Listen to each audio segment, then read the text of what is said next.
യേശുക്രിസ്തുവിന്റെ തിരുക്കച്ചയും വിശുദ്ധ കുരിശും ലോകപ്രശസ്തമാണെങ്കിലും അധികമാരും അറിയാത്ത മറ്റൊരു അത്ഭുത തിരുശേഷിപ്പ് റോമിലെ ഒരു കൊച്ചു ദേവാലയത്തിൽ ഇന്നും ഭക്തിയോടെ സംരക്ഷിക്കപ്പെടുന്നു. ഉയർത്തെഴുന്നേറ്റ ക്രിസ്തു പത്രോസ്ലീഹായ്ക്ക് ദർശനം നൽകിയപ്പോൾ യേശുക്രിസ്തു ഭൂമിയിൽ പതിപ്പിച്ചുവെന്ന് വിശ്വസിക്കപ്പെടുന്ന അമൂല്യമായ കാൽപ്പാടുകളുള്ള പാറ ബസിലിക്കോ സാൻ സെബാസ്റ്റ്യനോ ഔട്ട്സൈഡ് ദി വാൾസ് എന്ന ദേവാലയത്തിൽ അതീവ സുരക്ഷയോടെയാണ് ഇന്നും സംരക്ഷിക്കപ്പെടുന്നത്.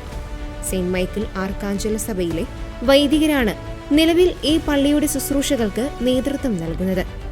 AD 64 നീറോ ചക്രവർത്തിയുടെ കാലത്ത് റോമിൽ ക്രിസ്ത്യാനികൾ ക്രൂരമായി പീഡിപ്പിക്കപ്പെട്ടിരുന്നു. ഈ സമയത്ത് ജീവൻ രക്ഷിക്കാനായി പത്രോസ്ലീഹ നഗരത്തിൽ നിന്നും പലായനം ചെയ്യാൻ തീരുമാനിച്ചു. നഗരത്തിന് പുറത്തുള്ള അപ്പിയൻ വേ എന്ന പുരാതന പാതയിലൂടെ അദ്ദേഹം പോകുമ്പോൾ എതിർദിശയിൽ നിന്ന് യേശു വരുന്നത് കണ്ട് അമ്പരന്ന പത്രോസ് ചോദിച്ചു, "ദൊമിനിക്കോ വാദിസ്, കർത്താവെ, അങ്ങ് എവിടേക്ക് പോകുന്നു എന്നാണ് ഈ വാക്കിനർത്ഥം." രണ്ടാമതും ക്രൂശിക്കപ്പെടാൻ ഞാൻ റോമിലേക്ക് പോകുന്നു എന്നായിരുന്നു യേശുവിന്റെ മറുപടി. തന്റെ ഉത്തരവാദിത്തത്തിൽ നിന്ന് പിന്മാറിയതിൽ ലജ്ജിതനായ പത്രോസ് ഉടനെ റോമിലേക്ക് മടങ്ങുകയും പിന്നീട് അവിടെ വെച്ച് രക്തസാക്ഷിത്വം വരിക്കുകയും ചെയ്തു. യേശു പത്രോസ്ലീഹായ്ക്ക് പ്രത്യക്ഷപ്പെട്ടതിന്റെ അടയാളമായി ആ സ്ഥലത്തെ കല്ലിൽ യേശുവിന്റെ പാദമുദ്രകൾ പതിഞ്ഞുവെന്നാണ് ക്രൈസ്തവ പാരമ്പര്യം.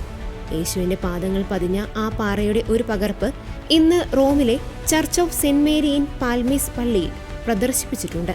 9ാം നൂറ്റാണ്ടിലാണ് ഈ കൂടിക്കാഴ്ച നടന്ന സ്ഥലത്ത് ആദ്യമായി ഒരു ചെറിയ ദേവാലയം നിർമ്മിക്കപ്പെട്ടത്.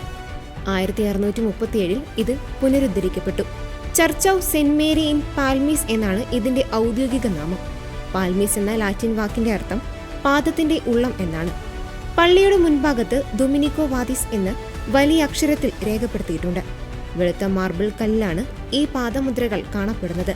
ഏകദേശം 10.8 ഇഞ്ച്, അതായത് 27.5 സെന്റിമീറ്റർ നീളമുള്ള 2 പാദങ്ങളുടെ അടയാളമാണിത്.